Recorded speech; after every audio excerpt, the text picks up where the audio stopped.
بعض علماء نے بہت ساری اولاد کا تذکرہ کیا ہے، لیکن جو صحیح تر قول ہے، درست قول ہے، وہ یہ ہے کہ نبی پاک صلی اللہ علیہ وسلم کی 4 بیٹیاں تھیں اور 3 بیٹے تھے. 4 بیٹیاں، 3 بیٹے تھے، اور 3 بیٹے یعنی حضرت سیدنا قاسم رضی اللہ تعالیٰ عنہ جو سب سے پہلے ان کی ولادت ہوئی تھی، اور یہ بھی بچپن میں ہی، چھوٹی عمر میں ہی انتقال فرما گئے تھے. یہ مکہ مکرمہ کے اندر پیدا ہوئے، وہیں ان کا وصال ہوا.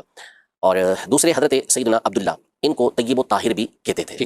بعض نے یہ کیا کہ حضرت عبداللہ کو الگ بنایا اور طیب و طاہر ان کو الگ لیا، لیکن حقیقت یہ ہے کہ یہ سیدنا عبداللہ رضی اللہ تعالیٰ عنہ تھے، انہیں کو طیب و طاہر کہا جاتا تھا. ان کا بھی مکہ مکرمہ کے اندر ہی وصال ہو گیا تھا. دونوں کے دونوں حضرت سیدہ خدیجہ الکبریٰ رضی اللہ تعالیٰ عنہ کی ہی اولاد تھے. اور حضرت سیدہ خدیجہ رضی اللہ تعالیٰ عنہ ظاہر کہ مکہ مکرمہ میں ہی ان کا وصال ہوا تھا، پردہ انہوں نے وہیں فرمایا تھا، ہجرت سے پہلے ہی ان کا وصال ہو گیا تھا، نبوت کے 10ویں سال ان کا وصال ہو گیا تھا. یہ تو ہو گئے 2 بیٹے وہاں. اور تیسرے بیٹے حضرت سیدنا ابراہیم رضی اللہ تعالیٰ عنہ، یہ حضرت سیدہ ماریہ قبطیہ رضی اللہ تعالیٰ عنہ کی اولاد تھے. نبی پاک صلی اللہ علیہ وسلم کے لیے مقوقس جو تھے مصر کے بادشاہ، انہوں نے یہ بھیجی تھی حضرت ماریہ قبطیہ رضی اللہ تعالیٰ عنہ، ان کی بہن کو بھیجا تھا.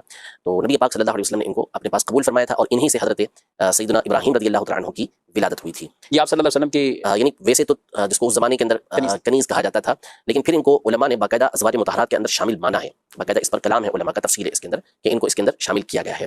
تو ان سے حضرت سیدنا ابراہیم رضی اللہ تعالیٰ عنہ کی ولادت ہوئی. یہ مدینہ منورہ.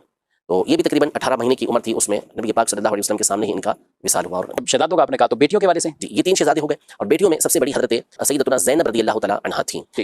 اور دوسرے نمبر پر حضرت سیدتنا رقیہ رضی اللہ تعالیٰ عنہا تھیں، نبی پاک صلی اللہ علیہ وسلم کی شہزادی. تیسرے نمبر پر 2 قول ہیں. ایک قول کے مطابق تیسرے نمبر پر حضرت سیدتنا ام کلثوم رضی اللہ تعالیٰ عنہا ہیں، نبی پاک صلی اللہ علیہ وسلم کی بیٹی. اور ایک قول یہ ہے کہ حضرت سیدہ فاطمہ زہرا رضی اللہ تعالیٰ عنہا سیدہ ام کلثوم رضی اللہ تعالیٰ عنہا سے بڑی ہے. مشہور و معروف جو ہمارے یہاں پر قول ہے وہ یہی ہے کہ سیدہ کائنات سیدہ فاطمہ زہرا رضی اللہ تعالیٰ عنہا یہ چوتھے نمبر پر آپ علیہ السلام کی بیٹی ہیں.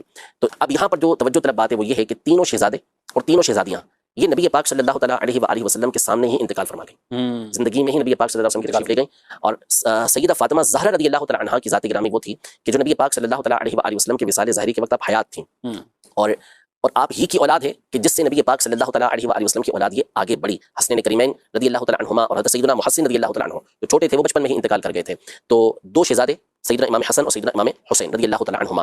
اور اسی طرح آپ کی بیٹیوں کے حوالے سے بعض سیرت نگار ہیں، انہوں نے 3 تعداد لکھی ہے اور بعض نے 2 لکھا ہے. ایک بیٹی حضرت سیدہ زینب رضی اللہ تعالیٰ عنہ جو مشہور و معروف ہیں کربلا میں، جو امام حسین رضی اللہ تعالیٰ عنہ کے ساتھ تھیں وہ، اور دوسری حضرت سیدتنا ام کلثوم رضی اللہ تعالیٰ عنہ یہ شہزادی تھیں. اور بعض نے کہا کہ آپ کی تیسری شہزادی حضرت سیدہ رقیہ رضی اللہ تعالیٰ عنہ بھی تھیں. تو یہ حضرت فاطمہ زہرا رضی اللہ تعالیٰ عنہ کی اولاد تھیں. ان میں سے حضرت زینب رضی اللہ تعالیٰ عنہ کی اولاد کا سلسلہ بھی چلا، لیکن ظاہر ہے کہ جو نسب چلتا ہے وہ والد کی طرف سے چلتا ہے. یہ صرف اور صرف حضرت سیدہ فاطمہ زہرا رضی اللہ تعالیٰ عنہ کو شرف حاصل ہوا کہ ان کا نسب، ان کی اولاد کا جو نسب ہے وہ نبی پاک صلی اللہ علیہ وسلم کی طرف منسوب ہوا. اور آپ کے بیٹوں میں صرف چونکہ حضرت امام حسن امام حسین رضی اللہ تعالیٰ عنہ تھے تو ان کی اولاد پھر یہ نبی پاک صلی اللہ تعالیٰ علیہ وسلم کی اولاد کہلائی. حضرت زینب رضی اللہ تعالیٰ عنہ کا نکاح جو ہوا تو ظاہر ہے کہ ان کی جو اولاد ہوئی وہ پھر اپنے والد ہی کی طرف منسوب ہوئی. سبحان اللہ. سبحان اللہ وبحمدہ سبحان اللہ العظیم.